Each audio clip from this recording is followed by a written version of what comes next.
Welcome back. We are going to be talking about vectors in this section. First, we're going to start off with some definitions.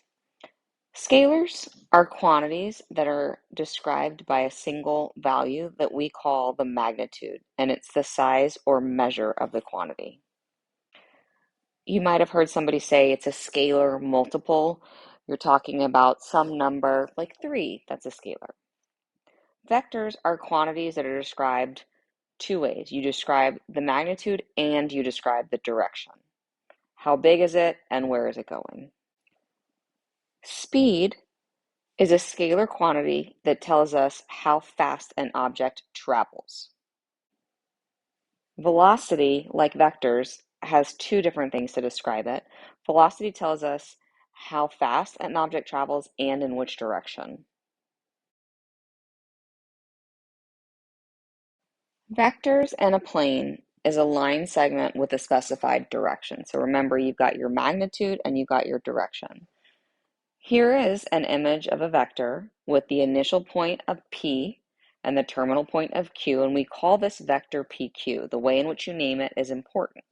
And the magnitude of PQ is denoted by those two lines. The initial point is where the vector starts. The terminal point is where it ends. The magnitude is the length of the segment. And the displacement is referring to its overall change. Vectors travel from the initial point to the terminal point, and the way that you write your vector tells you first letter is initial point, second letter is terminal point. The displacement, again, is the object's overall change in position from point P to point Q. And when you hear about something being displaced, it is from where it originally started.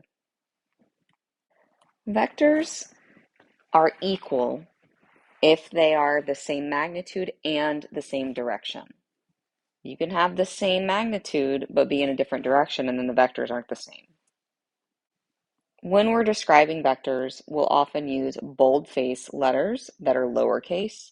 So in the diagram below that you see, V and W are bold. V in the first image is the vector PQ. W is the vector QR. This means that V represents all of the vectors that equal that vector PQ. It's difficult to handwrite boldface. I tried with the V here, but a lot of times you'll see a little arrow over it. So I could have said V with a little arrow over it to let you know that V was a vector. Notice that I said that PQ equaling V means that V is the set of all vectors equal to PQ. It doesn't have to be in the same exact location on a coordinate grid, let's say. I could have something in the first quadrant and the second quadrant that are equal vectors, as long as they have the same direction and the same magnitude. If I have an image here, and I've got one vector and another vector that are the same length, they're both headed in the same direction, these would be equal. But if I drew a vector in blue, even if they were the same length, one is heading in a different direction, those would not be equal. Since V represents the displacement from P to Q, and W represents the displacement from Q to R, what is the displacement from P to R? That's the sum of V to W. I have two drawings down here where one shows PQ to QR and the other shows vectors W and V not lined up the same way. So the vector W plus V is formed by placing V and W tip to tail. So the initial point of W is placed at the terminal point of V. So V terminates at Q, and at W, it has its initial point at Q. We can also calculate this by placing tail to tail. The sum then of V to W is the diagonal of the parallelogram that's formed in the opposite vertex. In my diagram that I drew with the gold and the green and the blue arrows, I drew them pretending that they were all the same length. But green and gold had the same direction, blue did not. I can represent this vector. Let's say I called blue the vector A, gold the vector B, and green the vector C. I can say that negative vector A is equal to vector C. So the negative gives me the opposite direction. So if I change the direction of A, then it would be the same as C. Using that idea of the opposite direction, we can also find the difference of vectors. And so if I wanted to do V minus W, that's the same thing as V plus negative W, and that changes the direction. Same length, it's just that your tip and your tail switch. First diagram down here, we have W and V connected, tip to tail. V initiates here.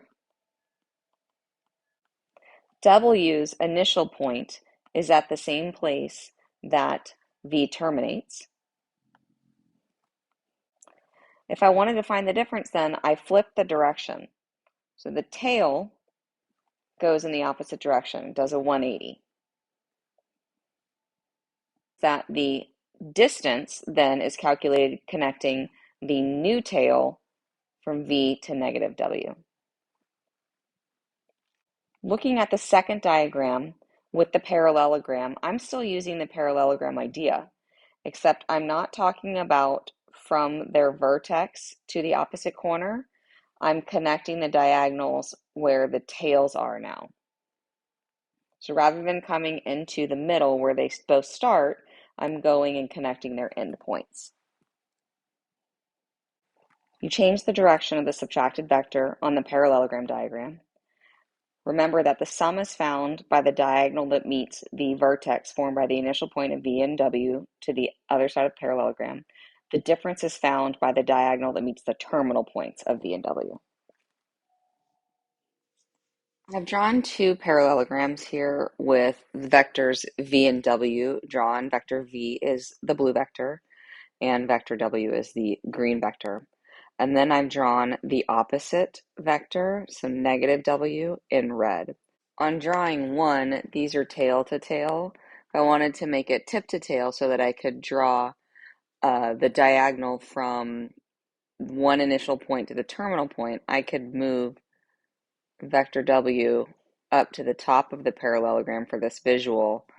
And so then I see that the diagonal from the initial point of V to the end point of W is this diagonal from the bottom left to the top right.